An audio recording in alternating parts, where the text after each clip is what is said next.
a la ciudadanía en la radio no lo eran en las páginas de la prensa escrita, o al menos no en los diarios tradicionales de mayor circulación como El Tiempo, El Espectador, El Colombiano o El Siglo. Esto no era solo a raíz del gran número de analfabetos en Colombia en el momento en que irrumpe la radio en el ámbito nacional. Mientras se estima que en 1950 la cifra de analfabetos a nivel nacional era casi del 50%, según el censo del 38 en lugares como Antioquia y Caldas, el número de emisoras, y Antioquia tenía el número de emisoras más grandes después de Bogotá, casi el 70% de los habitantes urbanos se calcula que eran alfabetos, sabían leer y escribir. O sea, el problema no es que ellos no sepan leer y escribir, el problema sí puede ser que no puedan comprar el periódico.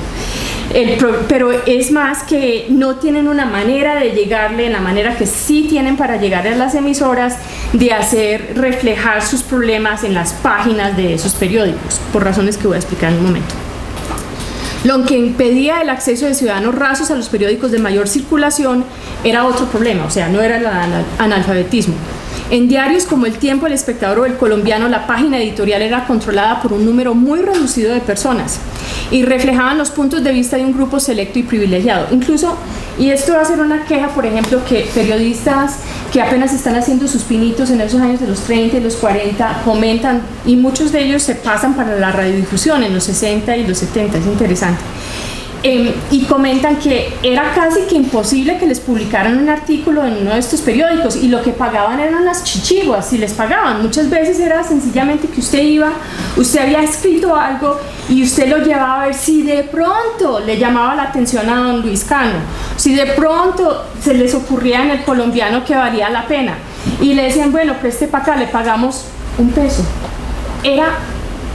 de por dioseros. Entonces ellos decían, uno no podía vivir de eso, y como las personas que ya formaban parte del periódico, que típicamente eran relacionadas con las familias que eran los dueños de esos periódicos, ellos tenían sus columnas aseguradas. Entonces digamos que el 70% de un periódico era escrito por 4 o 5 personas, y a ellas les pagaban, a los otros no les pagaban. Entonces, o sea, es muy difícil que llegue una voz popular a través de esas páginas editoriales o que tengan acceso a esos medios escritos. Aunque había, claro está, emisoras donde el peso de inversionistas con grandes capitales o asociados con sectores privilegiados influían de manera determinante en el manejo de las relaciones laborales o el funcionamiento cotidiano de la estación, como La Voz de Antioquia y Nueva Granada en Bogotá, estas eran más, y quiero recalcar esto, la excepción que la regla. ¿Sí? Ellas no representan la mayoría de las emisoras. En muchas emisoras pequeñas o medianas de sintonía popular, pero sin grandes patrocinadores o capital, los espacios en horas no pico, que podían ser de la 1 o 2 de la tarde hasta las 6 o 6 y media, en algunos casos las que no tienen orquestas, por ejemplo, de planta, o no pueden patrocinar grandes espectáculos musicales, de las 9 en adelante también es una hora no pico, sobre todo en los fines de semana. Estos se alquilan al mejor postor. Entonces, en estas, la situación creaba la posibilidad de emitir opiniones que no reflejaran ni los principios o ideología del dueño de la emisora ni de la junta administrativa, con tal de que no ofendieran la moral, y a veces ni eso se respetaba. En emisoras como Ecos de la Montaña y Ecos del Occidente, Radio Córdoba, Radio Santa Fe, etc., la propaganda que sostenía la estación en general no iba dirigida a un público consumidor pudiente. Al contrario, los tamales de la tienda de la esquina, las telas de fabricato, la loza de peldar, la venta de ropa de segunda, todas estas son propagandas de la radio, ¿sí? Las matarratas y cucarachas, la lotería, los cigarrillos piel roja, eran generalmente objetos de consumo de una clase media, obrera y popular. Sí, entonces, el patrocinio de las emisoras nacionales, voy a explicar por qué en un momento, no es extranjero, no es, sí, claro, en Nueva Granada va a entrar, o en La Voz de la Víctor, artículos que son de acceso o de consumo de una clase pudiente, pero en la gran mayoría de las emisoras eso no es lo que sostienen las emisoras, es este tipo de propaganda, el sastre de la esquina, el consumo de los productos locales, productos nacionales. La élite no consume loza peldar, ¿sí? La importa de Bavaria o cristal de Sèvres. Y eso no es lo que se promociona en la radio. Entonces este tipo de propaganda que es para un público netamente popular realmente y urbano el que sostiene estas emisoras, y ahí se vuelve a tejer la relación. Como ellos son los consumidores de esta publicidad y de estos productos, se vende publicidad y la popularidad de los locutores está íntimamente ligada a su capacidad de vender esos productos a ese público popular, y la capacidad de mantener sus programas en las emisoras está íntimamente ligado a que ese público popular sintonice sus programas, ¿sí? Bueno, la radiodifusión amplificó y extendió de manera dramática el poder histórico de influir sobre la esfera pública atribuido a la prensa colombiana. Con escasas excepciones, patrocinadores y directores de programas radiales dirigían sus mensajes prioritariamente a un público consumidor popular. Sin querer reducir el problema del acceso a la esfera pública a un problema de mercado, es importante resaltar que lo que sostenía las emisoras era la venta de la publicidad, y la publicidad seguía la sintonía. Esto le daba un cierto poder a los sectores populares y medios, quienes escuchaban los locutores y programas que reflejaban sus intereses y compraban los productos que se promocionaban allí. Cuando por alguna razón una junta directiva se oponía, como lo hizo por ejemplo con Daniel Ramos y El Pregonero en 1940 en Claridad,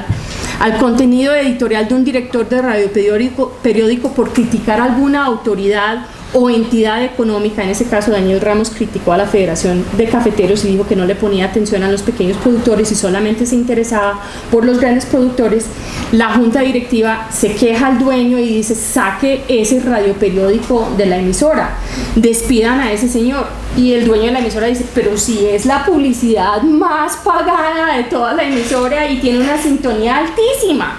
Y mientras tanto Hernando Telles de Radio Nutivaria le dice: venga para acá, mijo, yo aquí le doy un espacio.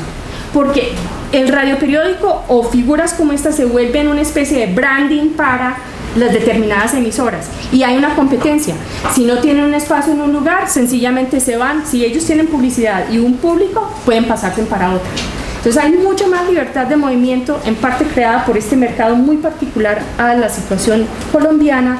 que de pronto no es típico de otras partes de América Latina, pero hay que tomar en cuenta empezar estos primeros 15 a 20 años de la formación de la industria radial, porque no va a establecer, digamos, las pautas de lo que va a hacer incluso cuando se desarrollan las cadenas.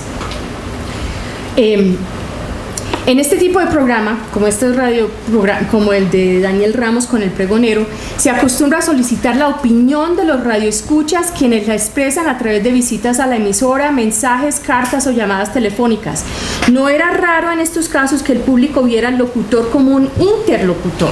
La colaboración de radioescuchas y locutores en proyectos con fines sociales, el mejoramiento de los servicios públicos en determinado barrio, llamadas de atención a las autoridades cuando no cumplían, la denuncia de abusos o el reclamo de reformas, marcó de manera fundamental ciertas tendencias cívicas en la radiodifusión colombiana que persisten hasta el día de hoy. ¿Por qué las cadenas? Que una de las cosas que se dijo mucho y fue uno de los puntos de vista de Reinaldo Pareja para construir la interpretación de que los medios masivos en Colombia eran muy concentrados y era imposible encontrar democracia en ellos, él está mirando la radioindustria desde la óptica de los 70 y 80, cuando ya sí las cadenas dominan. Pero las cadenas aquí surgen solo en el 48 o 49, Caracol y RCN. Ya para ese entonces estas emisoras llevan casi 18 años, algunas de ellas, de existencia. Y cuando se encadenan, logran, por lo mismo de que el mercado regional es muy distinto de una región a otra y la programación que gusta y garantiza sintonía y la publicidad es muy distinta de una región a otra, no tiene un sentido económico desde el punto de vista de las cadenas imponer demasiados controles sobre esa autonomía de programación, porque entonces se le acaba el negocio, ¿sí? Pero hay otra problemática que es particular al caso colombiano. Las cadenas van a entrar a jugar un papel muy importante en otros países de Latinoamérica, sobre todo lugares como Brasil, Cuba, México y Argentina, porque hay un público consumidor mucho más grande y pudiente del que existe en Colombia. Aquí O sea, lo que es desventaja desde el punto de vista de los dueños de las emisoras, que este es un mercado muy pobre, no existe todavía la capacidad técnica de poder encadenar las distintas emisoras. Desde el punto de vista de los patrocinadores extranjeros, el mercado colombiano no merece invertir, porque tiene que hacer usted solamente en las grandes emisoras, y va a hacer algo como Cadenas Cresto, que es un suplemento alimenticio argentino, y que ya había tenido una presencia, por ejemplo, en emisoras como La Cubana, fue muy importante en La Cubana, en La Mexicana también, en la de Argentina, evidentemente. En Colombia viene a entrar en el 40, o sea, 10 años después, y es tan notable porque es tan extraordinario que entre un patrocinador extranjero que se escribe sobre ello en todos los medios escritos. Salen anuncios en El Espectador, se comenta en El Colombiano, se comenta en El Tiempo, se comenta en Micro, se comenta en Cromos, y lo que nos dice es que esto no pasaba con mucha regularidad, y la realidad es que no, ¿sí? El mercado, porque es pequeño, porque para los grandes intereses extranjeros necesitan tener encadenamiento para que cuando paguen publicidad y establezcan patrocinio, eso se radie en todas partes, ¿cierto? Usted no quiere pagarle a cada una de las emisoras para llegarle a un público pequeño regional, usted quiere